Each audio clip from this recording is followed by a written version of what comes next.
बिहार में एनडीए की हार तय, जनता ने सुना दिया फैसला। चुनाव में एनडीए उम्मीदवार की हार ने नीतीश के उड़ाए होश। 15 दिन में ही जनता ने सिखा दिया बीजेपी को सबक। एलएलसी चुनाव परिणाम ने बताया बिहार में बदलेगी सरकार। बिहार में नीतीश कुमार 20 साल से सीएम पद पर कब्जा किए हुए हैं। 1 साल के लिए अगर नीतीश सीएम नहीं रहे तो भी उनकी पार्टी का विधायक ही सीएम था।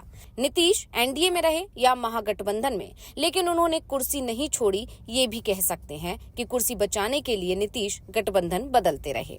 लेकिन अब नीतीश कुमार के लिए आने वाला समय बेहद मुश्किल भरा होने वाला है, क्योंकि जनता अब सरकार बदलने की तैयारी कर रही है। वैसे नीतीश कुमार बच तो 2020 में भी गए थे, जब महागठबंधन सरकार बनाने से सिर्फ 5-6 सीटें पीछे रह गया था।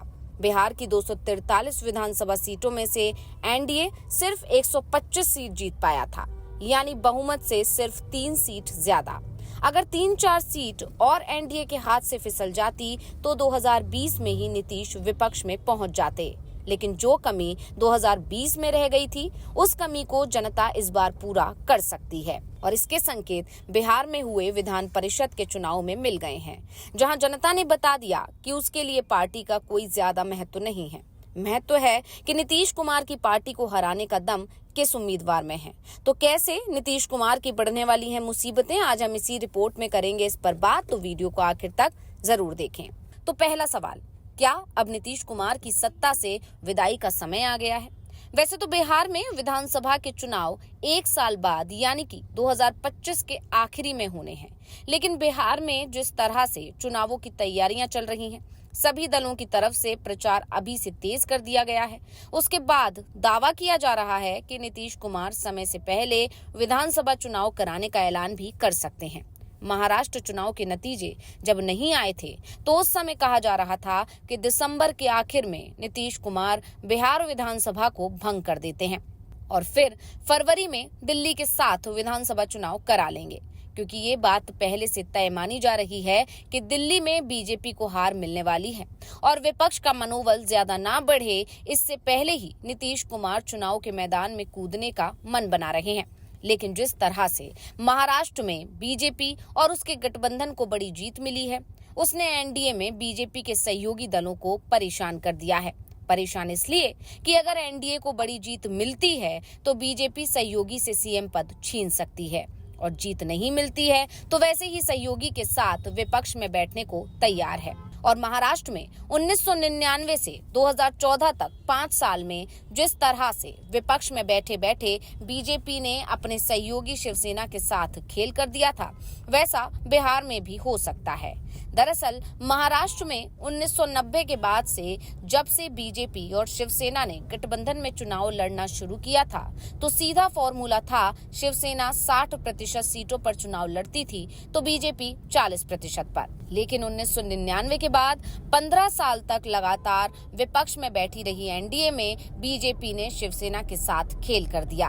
2014 में जब चुनाव हुए तो हालत बदल गए। बीजेपी शिवसेना से ज्यादा बड़ी पार्टी बन गई और जब 2019 का चुनाव हुआ तो फॉर्मूला तो 60 और 40 का ही रहा, लेकिन शिवसेना इस गठबंधन में जूनियर पार्टनर बन गई थी। इसके बाद कहा जा रहा है कि बिहार में एनडीए को जीत मिले या हार, नीतीश का तो नुकसान ही होना है। वैसे नीतीश कुमार को इस समय सबसे बड़े झटके लगे हैं बिहार विधान परिषद के उपचुनाव में। एमएलसी चुनाव विधानसभा चुनाव से ठीक पहले हो रहे हैं और अब ये कहा जा रहा है कि बिहार में किसी भी सीट पर अब विधानसभा के उपचुनाव नहीं होंगे। अब सीधे विधानसभा चुनाव जब भी हो मार्च में या नवंबर में कराए जाएंगे। लेकिन जिस तरह से एमएलसी चुनाव के नतीजे आए हैं, उसने एनडीए की चिंता को बढ़ा दिया है। तिरहुत स्नातक उपचुनाव का फाइनल रिजल्ट आ चुका है और इस उपचुनाव में एनडीए के उम्मीदवारों को पटकनी देते हुए शिक्षक नेता व निर्दलीय प्रत्याशी वंशीधर बृजवासी ने बाजी मार ली है। शिक्षक नेता व निर्दलीय प्रत्याशी वंशीधर बृजवासी ने बड़ी जीत हासिल की है। जीत के बाद तिरहुत मंडल के कमिश्नर व आरओ एम सरवनन ने जीत का सर्टिफिकेट सौंपा। करीब 36 घंटे तक वोटों की गिनती चली।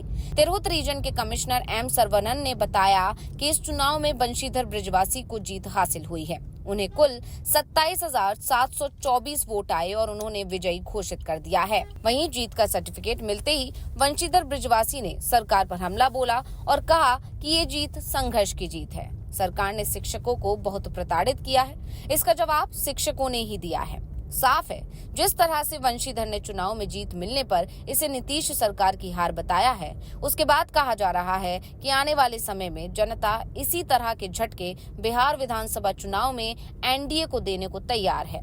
वंशीधर बृजवासी शिक्षा विभाग और शिक्षकों से जुड़े मामलों को उठाकर खूब चर्चा में रहे। शिक्षकों और शिक्षा विभाग को लेकर एसीएस के पाठक से भी ठन गई थी। के पाठक की नीतियों के खिलाफ आवाज उठाना वंशीधर बृजवासी को भारी पड़ा था।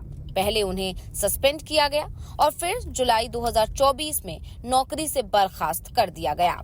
शिक्षकों ने चुनाव लड़ने के लिए मनाया, चंदा देकर वंशीधर बृजवासी को चुनाव लड़ाया और उसके बाद वंशीधर की बड़ी जीत ने बता दिया कि नीतीश सरकार के लिए आने वाला संकट समय बढ़ने वाला है। यहाँ ये भी बता दें कि जेडीयू सांसद देवेश चंद्र ठाकुर के विधान परिषद से इस्तीफे के बाद इस सीट पर उपचुनाव कराया गया था।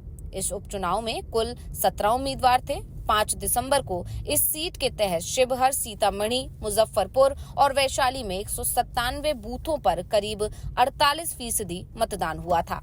एनडीए की तरफ से दावा किया जा रहा था कि उसके उम्मीदवार को आसानी से जीत मिल जाएगी, लेकिन जिस तरह से 4 जिलों के लोगों ने बता दिया है कि बीजेपी और जेडीयू की दाल अब बिहार में गलने वाली नहीं है, उसके बाद कहा जा रहा है कि आने वाला समय बीजेपी के लिए बहुत ज्यादा मुश्किल बढ़ाने वाला है। बीजेपी जिस महाराष्ट्र मॉडल को बिहार में लागू करने की तैयारी कर रही है, वो मॉडल बीजेपी पर भारी पड़ सकता है। बिहार में नवंबर 2025 में विधानसभा चुनाव हो सकते हैं। अगर नीतीश कुमार समय पर ही विधानसभा चुनाव कराते हैं तो चुनाव नवंबर 2025 में होंगे।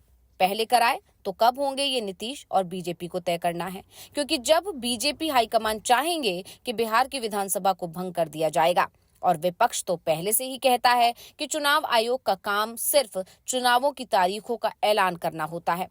बीजेपी जिस दिन चाहेगी उस दिन चुनाव आयोग चुनाव करा लेंगे। लेकिन जिस तरह से एनडीए के उम्मीदवार को हार मिली है, उसके बाद नीतीश और बीजेपी दोनों की चिंता बढ़ती दिख रही है। सबसे बड़ी बात तो ये है कि जो सीट पहले से ही एनडीए के पास थी, उस पर एनडीए उम्मीदवार की हार ने सबसे बड़ा झटका तो जेडीयू को दिया है, क्योंकि नीतीश कुमार दावा कर रहे थे कि उनके कार्यकाल में शिक्षकों को सबसे ज्यादा सम्मान दिया गया है। लेकिन अब या तो एनडीए को नए सिरे से रणनीति तैयार करनी होगी, नहीं तो एनडीए की हार तय मानी जा रही है।